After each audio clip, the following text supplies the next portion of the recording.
Hello everyone, Larry Satchwell here. I put the camera up there so you can see that hummingbird. They work that flower all day long. Time for a garden tour, August 1st. When I came out here this morning, there were 5 individual hummingbirds flying around out here. The hummingbirds here on the East Coast aren't the kind that flock together on the left coast. So they actually fight over the flowers and the hummingbird feeders all day long. And they come and they look like fighter jets. It's so much fun to watch, but you don't get the hordes of hummingbirds coming to your feeders like they do in California. Let's take a quick tour. Not a lot going on. It's a little too early for fall, but the summer garden is pretty much toast. Let me go get the camera, we'll take a walk. So this is a cardinal flower, and last year spring when I was putting this hoop around it, I accidentally broke a stem off. Let me show you right there. And I didn't know it at the time, but that produced, look at all those compared to the one I didn't break off on this side. So next year, I will cut this back and let it produce a lot more. I'd like to get 2 or 3 more to put in here to fill in. We're at the top of the perennial garden, so let's just start right here. This feeder here is really good in the early morning like now, and then in the late evening. The hummingbirds come in around dusk to get, must be a evening snack. This lantana came back from last year. The hummingbirds are working it. I've got a lot of nicotina still blooming. And this is a mess right here. And let me show you what the problem is.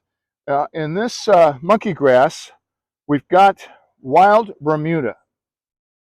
And let me see if I can find one. I've cut most of it out here. But this wild Bermuda, look at that, is a long, long strand. And it crept through the Lorope here and into the garden. And the only way to get rid of that is to use a really strong weed killer or really strong cider vinegar. My solution was to cut it out. And I think I'm going to do that to the rest of this border. I really don't, this border's been here since forever. I really like the lighter color, but I'm thinking of replacing this with some edge. Now it's about 70 or 80 feet here, and I'm not sure how much I can afford, but I'm going to try some kind of an edge. If you have a inexpensive edging material, please share it with everybody. I want to go down quickly here to the honey bells. The hummingbirds have no problem finding them, but in amongst that tick flower, the tickweed, is another honey bell, and that was part of a package that I threw out there for pollinators. As you can see, I'm inundated with black-eyed Susans. Right here is my Joe Pye weed, the dwarf Joe Pye weed, and I've been able to brace one up, but there's some more falling down. So I've got some cosmos here, some more nicotina.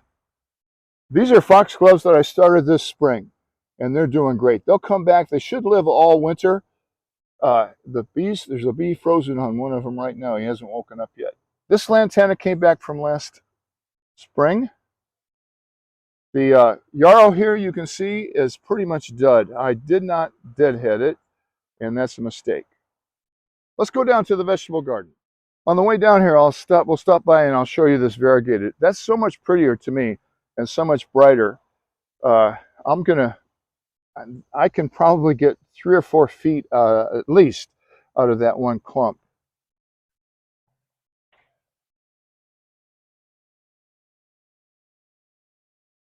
Let's poke right in here while we're on the way down there too. I scored these echinacea plants a couple weeks ago at Walmart, $3 a piece. I think I got 10 or 12 of them. I've got to water every day. They are going to really be great next year, not so much the rest of this year. But we are 3.5 inches short of water right now. This vinca comes up every year if I don't pull it as a weed. Stop here at the snail vine. No blooms yet. I have really been disappointed in the snail vine and in the Canterbury bells. I thought there's just random blooms on that, and it did not fill in very well. The black-eyed Susan vine, this is really going to start blooming here in about another 3 or 4 weeks. And it will be full of yellow flowers here. And it comes back every year. In fact, it's all over the garden. The sunflowers here, way up in the air. The goldfinches love these things. And I'm trying to get a picture of one, but it's so difficult. More of that echinacea. Here's the Joe Pye I need to wrestle up in there. It's in full bloom right now. So the tomatoes, the sugary, lesson learned, I'm going to put one plant out here next year. My wife and I just don't eat that many. They're great in salads on top of pizzas, but we just don't eat that many. And so all these tomatoes have gone dormant. They're dead.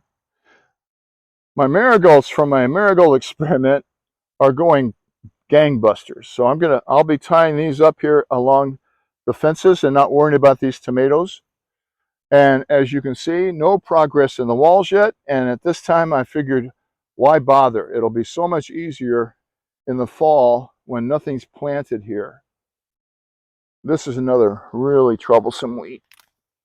Grows really fast, and you can see it's starting to put out seeds right now. And if you don't get it now, those seeds will be there forever.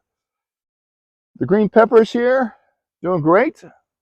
Ethan's flower garden, the Mexican petunia, has really taken off, and so has the bee balm.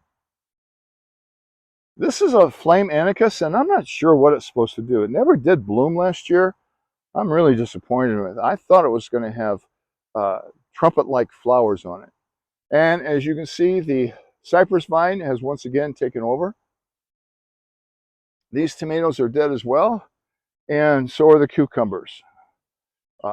If you don't pick a cucumber and they start turning yellow like that, the cucumber assumes that it doesn't need to grow anymore, and it just doesn't grow. This is a volunteer tomato, little cherry tomato. Haven't gotten any out of that yet. Oh, let me back up here because I found this yesterday. You know, I've been trying to figure out how to propagate the balloon flower. Well, here's one that's self-seeded. And I've already cut several of these heads off and put them in a paper bag to hang and dry. But I can see I've got another bloom back there. Next year, live and learn, I think I'll cut these back and see if they'll rebloom in the fall. The verbena up there, those are the ones that have the little lollipops on top, like this one right here. The finches use those too. They love those. I'm having a hard time keeping my persimmon trees alive, but I've been watering them. I keep a jug of water down here. It's up at the fount right now because I need to fill it up. But one of them, I'm not sure is going to make it. That one's not going to make it. The year-round lettuce, I finally got some to grow. And I'm telling you, I am impressed with this because it's been 90 degrees like everywhere in the U.S. It's so hot right now. It's been 90 degrees for the last 3 weeks. We're 3.5 inches short of water. I've been watering these every day. Some days I use pond water. Other days I just use regular tap water. But I'm impressed. These are going to be okay. And this will be where my fall garden will be this year. Again, this tomato, I think this one is bread and salt. This is the big beef. It is past its prime for sure. And this is the bread. Yeah, bread and salt. I made tomato paste the other day, so I'm happy. We've got a lot of tomatoes on the shelf.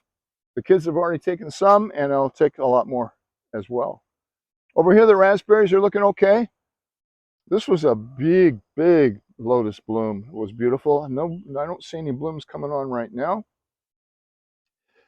This is the Glencoe raspberry. I am still getting some okra. And it looks like some of it needs to be cut right now. That okra right there is a perfect. This is red okra. I didn't pick the yesterday, so that pod is getting a little bit big. But I've got several pods here. I like to cut these in the morning and have them at lunch. More sunflowers. Some of these are volunteers. The Tifafina plant is so big it's fallen over. And no blooms right here on this, but I think I'll get some more blooms before the fall. This is a sunchoke or a Jerusalem artichoke. It will bloom later. And right here in front of my hibiscus, something ate every leaf off the hibiscus plant. And I don't spray because of the hummingbirds and the other critters, the pollinators, so it is what it is. It'll come back next spring. Oh, there's an okra I missed. That's for sure. That's a big old pod. Those are inedible. I mean, it's like eating a corn cob. Well, that's it. That's all. That's a quick trip. Go over here and feed the fish. You can see they're waiting for me. I have to go pick up some hay today, so this is a quick walkthrough. Next time, the fall garden should be started by August 15th. Thanks for watching.